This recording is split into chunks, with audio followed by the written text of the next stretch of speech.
Offensive comments చేశారు.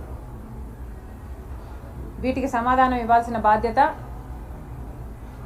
రాజశేఖర రెడ్డి బిడ్డగా నాకుంది.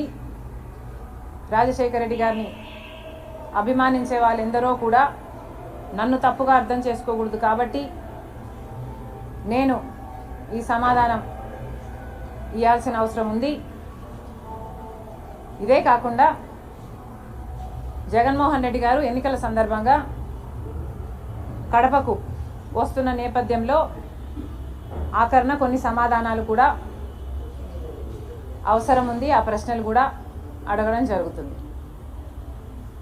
ముఖ్యంగా టీవీ ఛానల్లో మాట్లాడిన అంశాలు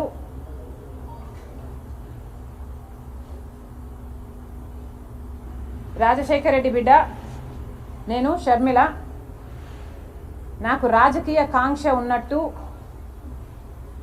అందుకే రాజశేఖర రెడ్డి గారి కుటుంబంలో భేదాలు వచ్చినట్టు, నా రాజకీయ కాంక్షే దానికి కారణం అన్నట్టు వ్యాఖ్యానించడం జరిగింది. నాకు రాజకీయ కోరిక ఉంది కాబట్టి ఆ రాజకీయ కోరికను ఆయన ఎంకరేజ్ చేస్తే అది నెపోటిజంకి దారితీస్తుంది, కరప్షన్కి దారితీస్తుంది. కాబట్టి ఇవే కుటుంబంలో తేడాలు రావడానికి, భేదాలు రావడానికి ఇదే కారణము అన్నట్టుగా చూపారు. జగన్మోహన్ రెడ్డి గారిని ఆయన చెల్లెలు సూటిగా ప్రశ్నిస్తుంది. జగన్మోహన్ రెడ్డి గారు సమాధానం చెప్పాలి. అసలు రాజశేఖర రెడ్డి బిడ్డను రాజకీయాల్లోకి తీసుకొచ్చింది ఎవరు? జగన్మోహన్ రెడ్డి గారు అరెస్ట్ అయితే 19 మంది ఎమ్మెల్యేలు బై ఎలక్షన్లు వస్తే నేను ప్రచారం చేయాలి అని అడిగింది మీరు కాదా? మీరు జైలుకు వెళ్తే చంద్రబాబు గారు ఒక పక్క పాదయాత్ర చేస్తున్నారు, ఆయన గ్రాఫ్ పెరుగుతుంది అని పాదయాత్ర చేయమనింది మీరు కాదా?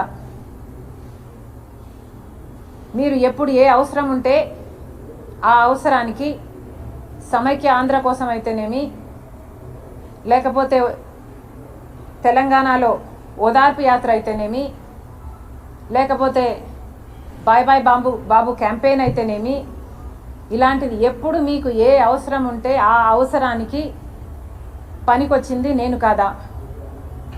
ఈ అవసరాలన్నిటికీ మీ రాజకీయాల కోసం నన్ను మీరు రాజకీయాలకు తెచ్చిన మాట వాస్తవం కాదా? నిజంగానే నాకు రాజకీయ కాంక్ష ఉంటే నేను పాదయాత్ర చేసినప్పుడు మీరు జైల్లో ఉన్నారు. మొత్తం పార్టీ నా చుట్టూవే ర్యాలీ అయింది.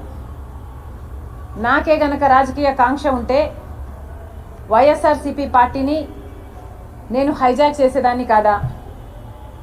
ప్రతి సభలో, ప్రతి అడుగులో జగనన్న కోసం, జగనన్న వస్తాడు, జగనన్న మేలు చేస్తాడు, రాజశేఖర రెడ్డి గారి రాజ్యం తెస్తాడు అని కాలికి బలపం కట్టుకుని తిరిగిన దాన్ని నేను కాదా?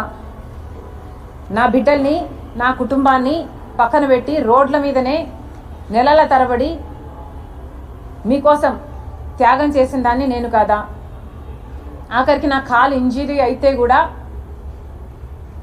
అతి వేగంగా ఫిజియోథెరపీ చేసి మళ్ళీ వెంటనే చేయాలి అని తాపత్రపడి చేసింది మీకోసం నేను కాదా? మరి నేను ఇన్ని త్యాగాలు చేసినా కూడా నాకు రాజకీయ కాంక్ష ఉంది అని మీరు అంటున్నారే, నాకే గనక రాజకీయ కాంక్ష ఉంటే నేను పొందాలనుకున్న పదవి, పోస్టు మీ పార్టీలో నేను మొండిగానైనా పొందగలను.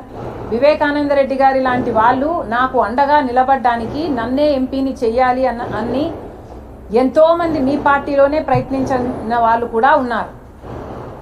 వాళ్ళందరి అండా చూసుకొని నేను ఏ రోజైనా మీకు రిబెల్ చేశానా?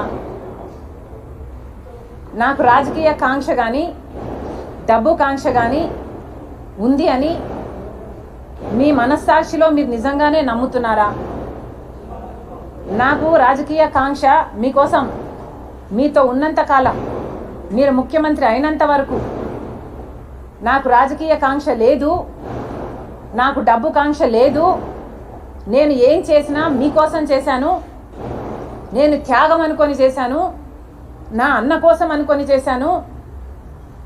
మీరు ముఖ్యమంత్రి కావాలని, రాజశేఖర్ రెడ్డి గారి సంక్షేమ పాలన మళ్ళీ మీరు తీసుకొస్తారు అని నమ్మి చేసిన విషయం వాస్తవం కాదా?